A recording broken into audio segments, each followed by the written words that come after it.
I'd just like to introduce myself. My name's Ross Stenhouse, and I'm the producer at Music E Productions. Thanks for having me. So, what age were you when you discovered you had a passion for music?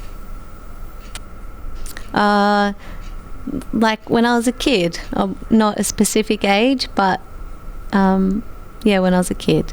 I was just singing all the time, and I found my parents' record collection, and that's when I really started to love it.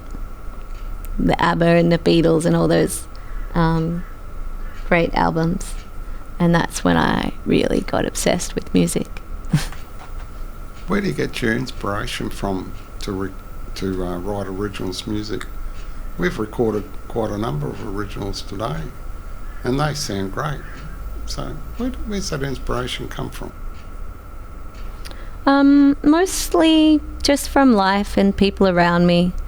Sometimes they're about me, but most of the times it sort of incorporates different people or what they're going through, or yeah, just from being an observer really most of the time. But you can start a song about one thing and you think it's about something, and then it sort of changes as you go. So, and then when you pull it all together, you can see what it's actually about. But yeah. So that's for the lyrics.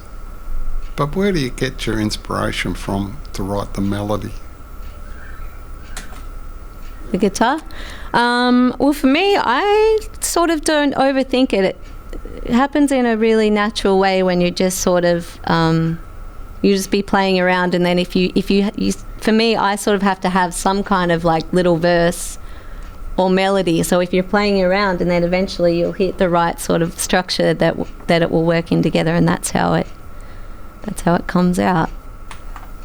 So, do you wish to continue with your music?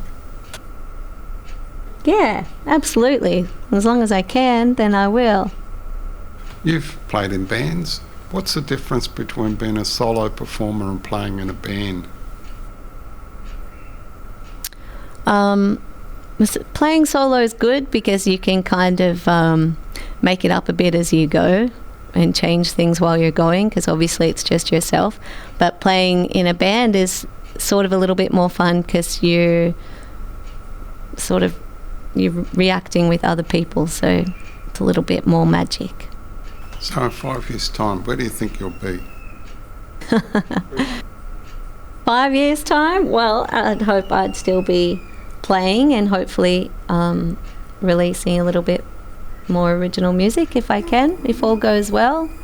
Playing some gigs here and there, if I can get organised enough. Do you have to be very organised to be a musician? Yeah, definitely. I don't think you did before, but now you sort of have to wear different hats. So you have to organise things. It's not just the music anymore, it's everything else around the music. So I don't want to talk about social media, but it's all that stuff, and you're emailing people. Time management is probably the biggest issue, I think. So yes, you don't just get to turn up and drink a few beers and something happens. It doesn't work like that. Well, thanks for your time today. It's been great having you in the studio. I've really enjoyed it. I just can't emphasise that too much.